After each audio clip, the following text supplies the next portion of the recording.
നമസ്കാരം, ഞാൻ മനോജ് നെടിയാക്കൽ. പുതിയൊരു വീഡിയോയിലേക്ക് എല്ലാവർക്കും സ്വാഗതം. നമ്മൾ വെറുതെ എടുത്ത് കളയുന്ന ചക്കക്കുരുവിന് വൻ ഡിമാൻഡ്. കൊടുത്താലും നല്ല വില കിട്ടും. ഇതിൻ്റെ ഗുണങ്ങൾ അറിഞ്ഞു കഴിഞ്ഞാൽ നിങ്ങൾ തീർച്ചയായിട്ടും ഇത് ഒരിക്കലും എടുത്ത് കളയില്ല. ചവറ്റുകുട്ടയിൽ എറിയുന്ന പ്രോട്ടീൻ. നമ്മുടെ പറമ്പിലെ ഈ താരം ഒന്നാം തരം സൂപ്പർ ഫുഡാണ്.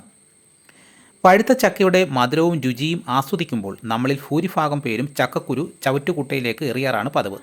എന്നാൽ നമ്മൾ അത്രയേറെ അവഗണിക്കുന്ന ഈ ചക്കക്കുരു യഥാർത്ഥത്തിൽ പോഷകങ്ങളുടെ ഒരു വലിയ കലവറയാണ്. ബദാമും നിലക്കടലയും പോലെ പ്രോട്ടീൻ സമ്പന്നമായ ഒരു സൂപ്പർ ഫുഡാണ് ചക്കക്കുരു. വില കൂടിയ പ്രോട്ടീൻ ബാറുകളും പാക്കറ്റ് ലഘു ഭക്ഷണങ്ങളും വിപണി കീഴടക്കുന്ന ഈ ആധുനിക കാലത്തും തികച്ചും പ്രകൃതിദത്തവും പോക്കറ്റ് കാലിയാകാത്തതുമായ ഒരു മികച്ച ബദലാണ് ചക്കക്കുരു. ചക്കക്കുരുവിൻ്റെ പ്രധാന ആരോഗ്യ ഗുണങ്ങൾ: വൈറ്റമിൻ B1, B2, നാരുകൾ, പ്രോട്ടീൻ, ശരീരത്തിന് ഗുണം ചെയ്യുന്ന സ്റ്റാർച്ച് എന്നിവയാൽ സമ്പന്നമായ ഒരു ലഘുഭക്ഷണമാണ് ചക്കക്കുരുവിനെ ഇത്രയേറെ ഡിമാൻഡ് വർദ്ധിപ്പിക്കാനുണ്ടായ കാരണം. പ്രോട്ടീൻ്റെ കലവറ. ചക്കക്കുരുവിൻ്റെ ഏറ്റവും വലിയ സവിശേഷത അതിലടങ്ങിയിരിക്കുന്ന ഉയർന്ന പ്രോട്ടീൻ്റെ അളവാണ്. ഒരു തവണ കഴിക്കുന്നതിലൂടെ ശരീരത്തിന് ഏകദേശം 7 മുതൽ 8 ഗ്രാം വരെയും പ്രോട്ടീൻ ലഭിക്കുന്നു. പേശികളുടെ വളർച്ചയ്ക്കും കോശങ്ങളുടെ കേടുപാടുകൾ തീർക്കുന്നതിനും ശരീരത്തിന് ആവശ്യമായ ഊർജം ഉൽപ്പാദിപ്പിക്കുന്നതിനും പ്രോട്ടീൻ അത്യാവശ്യമാണ്. മികച്ച ദഹനം. ചക്കക്കുരുവിൽ ധാരാളമായി അടങ്ങിയിരിക്കുന്ന ഡയറ്ററി ഫൈബർ ദഹന പ്രക്രിയ സുഗമമാക്കാൻ സഹായിക്കുന്നു. ഇത് കുടലിൻ്റെ ആരോഗ്യം മെച്ചപ്പെടുത്തുകയും മലബന്ധം തടയുകയും ചെയ്യും. കൂടാതെ നാരുകൾ അടങ്ങിയ ഭക്ഷണം കഴിക്കുന്നത് വഴി ദീർഘനേരം വയറ് നിറഞ്ഞതായി തോന്നുകയും ഭക്ഷണത്തിനിടയിലുള്ള അനാവശ്യ ലഘുഭക്ഷണങ്ങൾ ഒഴിവാക്കി ശരീരഭാരം നിയന്ത്രിക്കാൻ സഹായിക്കുകയും ചെയ്യുന്നു. കുടലിൻ്റെ ആരോഗ്യത്തിന് റെസിസ്റ്റൻ്റ് സ്റ്റാർച്ച്. ചക്കക്കുരുവിൽ കാണപ്പെടുന്ന മറ്റൊരു പ്രധാന ഘടകമാണ് പ്രതിരോധശേഷിയുള്ള സ്റ്റാർച്ച്. സാധാരണ സ്റ്റാർച്ച് പോലെ ഇത് ചെറുകുടലിൽ വെച്ച് എളുപ്പത്തിൽ ദഹിക്കില്ല. പകരം ഇത് വൻകുടലിലെത്തി ശരീരത്തിന് ഗുണം ചെയ്യുന്ന നല്ല ബാക്ടീരിയകളുടെ ഭക്ഷണമായി മാറുന്നു.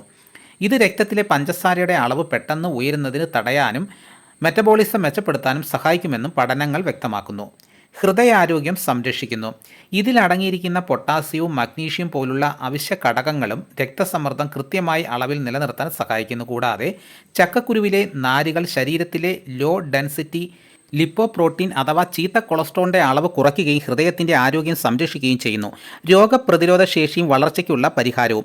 ആൻറ്റി ഓക്സിഡൻറ്റുകൾ, സിങ്ക്, വൈറ്റമിൻ സി എന്നിവയാൽ സമ്പന്നമാണ് ചക്കക്കുരു. ഇത് ശരീരത്തെ ഓക്സിഡേറ്റീവ് സമ്മർദ്ദത്തിൽ നിന്ന് സംരക്ഷിക്കുകയും രോഗപ്രതിരോധ ശേഷി വർദ്ധിപ്പിക്കുകയും ചെയ്യുന്നു. കൂടാതെ ഇതിലടങ്ങിയിരിക്കുന്ന ഇരുമ്പിൻ്റെ അംശം ശരീരത്തിൽ ചുവന്ന രക്താണുക്കളുടെ എണ്ണം വർദ്ധിപ്പിച്ച് വിളർച്ച തടയാൻ സഹായിക്കും. ചക്കക്കുരു ഗുണപ്രദമാണെങ്കിലും കഴിക്കുമ്പോൾ ചില കാര്യങ്ങൾ പ്രത്യേകം ശ്രദ്ധിക്കണം. ഒരിക്കലും പച്ചയായി കഴിക്കരുത്. പച്ചയായ ചക്കക്കുരുവിൽ ടാനിൻ, ട്രിപ്സിൻ ഇൻഹിബിറ്ററുകൾ തുടങ്ങിയ ആൻറ്റി ന്യൂട്രിയൻറ്റുകൾ അടങ്ങിയിട്ടുണ്ട്. ഇവ ശരീരത്തിൽ പോഷകങ്ങൾ ആഗിരണം ചെയ്യുന്നത് തടസ്സപ്പെടുത്തുകയും ദഹനക്കേടുണ്ടാക്കുകയും ചെയ്യുന്നു. അതിനാൽ വേവിച്ചോ വറുത്തോ മാത്രം കഴിക്കുക. മരുന്നുകൾ കഴിക്കുന്നവർ ശ്രദ്ധിക്കുക. ചക്കക്കുരുവിന് രക്തം കട്ട പിടിക്കുന്നതിന് സാവധാനത്തിലാക്കാനുള്ള പ്രവണതയുണ്ട്. അതിനാൽ രക്തം കട്ടയാകാതിരിക്കാനുള്ള മരുന്നുകളോ മറ്റ് വേദന സംഹാരികളോ കഴിക്കുന്നവർ ചക്കക്കുരു അമിതമായി കഴിക്കുന്നത് ഒഴിവാക്കണം. പ്രമേഹ രോഗികൾ അളവ് നിയന്ത്രിക്കണം. ഇതിൽ കാർബോഹൈഡ്രേറ്റും സ്റ്റാർച്ചും ഉയർന്ന അളവിൽ അടങ്ങിയിട്ടുള്ളതിനാൽ പ്രമേഹ ബാധിതർ ഇത് കഴിക്കുന്ന അളവിൽ കൃത്യമായ നിയന്ത്രണം ഉണ്ടായിരിക്കണം. എങ്ങനെ സുരക്ഷിതമായി തയ്യാറാക്കാം? ചവറ്റുകുട്ടയിലേക്ക് എറിയുന്ന ചക്കക്കുരുവിനെ എളുപ്പത്തിൽ പോഷക സമൃദ്ധമായ ലഘുഭക്ഷണമാക്കി മാറ്റാം. ഒരു പാത്രം വെള്ളത്തിൽ ചക്കക്കുരു ഇട്ട് 20 മുതൽ 30 മിനിറ്റ് വരെ നന്നായി തിളപ്പിച്ച് വേവിക്കുക. തണുത്തു കഴിഞ്ഞാൽ അതിൻ്റെ വെളുത്ത പുറന്തോട് എളുപ്പത്തിൽ കളയാനാകും. ഇത് വെറുതെയോ അല്പം ഉപ്പ് ചേർത്തോ കഴിക്കാം. തോരൻ, മെഴുക്കുപുരട്ടി, കറികൾ എന്നിവയിലും ഇത് ചേർക്കാവുന്നതാണ്. ഓവൻ ഉള്ളവർക്ക് 205 ഡിഗ്രി സെൽഷ്യസിൽ ഒരു ബേക്കിംഗ് ഷീറ്റിൽ വെച്ച് ഏകദേശം 20 മിനിറ്റ് വറുത്തെടുക്കാം. നാടൻ ശൈലിയിൽ ചട്ടിയിലിട്ട് നന്നായി വറുത്ത് മുരിച്ചെടുത്ത് വൈകുന്നേരത്തെ ചായക്കൊപ്പം കഴിക്കാവുന്നതാണ്. അപ്പോൾ ഇത്രയേറെ ആരോഗ്യ ഗുണങ്ങളുള്ളതാണ്. അപ്പോൾ എല്ലാവർക്കും എല്ലാ കാര്യങ്ങളും മനസ്സിലാക്കാണ് ഞാൻ വിശ്വസിക്കുന്നു. ഇതോടുകൂടി വീഡിയോയുടെ പൂർണ്ണമാകുന്നു. ഇതേപോലെയുള്ള ഇൻഫോർമേറ്റീവ് ആയിട്ടുള്ള വീഡിയോസ് കൃത്യമായി നോട്ടിഫിക്കേഷൻ കിട്ടാൻ ചാനൽ സബ്സ്ക്രൈബ് ചെയ്തിട്ടുണ്ടെങ്കിൽ ചാനൽ സബ്സ്ക്രൈബ് ചെയ്ത് നോക്കുക. നിങ്ങളുടെ അഭിപ്രായങ്ങൾ കമൻറ്റായിട്ട് രേഖപ്പെടുത്തണം. ഈ വീഡിയോ എല്ലാവർക്കും ഒന്ന് ഷെയർ ചെയ്ത് കൊടുക്കണം. ലൈക്ക് ചെയ്യാൻ ആരും മറക്കരുത്. മറ്റു വീഡിയോ മറ്റോടനെത്താം. എല്ലാവർക്കും നന്ദി.